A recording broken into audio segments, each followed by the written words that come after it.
સાથે આવેલા કચ્છમાં જે ભૂકંપ થયો અને એમાં જે કેટલાક બાળકો જેમના મા બાપ વિહોણા થઈ ગયા એવા કેટલાક બાળકો સંજય વિના ત્યાં રહે છે, એ અહીંયા છે અને એ બધાનો જન્મદિવસ આજે ઉજવવાના છે.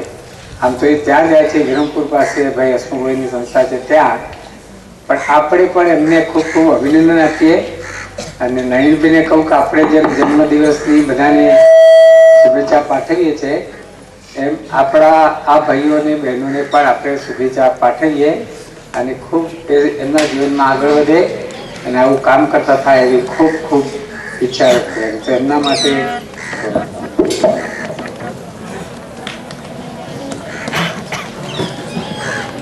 વાત કરી કે વિશ્વગ્રામના બાળકો છે એમનો આજે જન્મદિવસ છે, તો આપણી લોકનિકેતનની પ્રણાલી મુજબ એ બાળકોને જન્મદિવસની શુભેચ્છા આપશું, પણ છેલ્લે નામને બદલે આપણે સૌ બાળકો એવો શબ્દ આપણે બોલશું.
વિશ્વગ્રામના સૌ બાળકોને લોકનિકેતન પરિવાર તરફથી જન્મદિવસની ખૂબ ખૂબ શુભકામનાઓ. ખૂબ પ્રગતિ કરે અને આગળ વધે અને દીર્ઘાયુષ્ય ભોગવે. महात्मा गांधी की जय, भारत माता की जय, भारत माता की जय. खड़े हो, अच्छा.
आजाद हिंद, आजाद हिंद, भारत माता की, भारत माता की।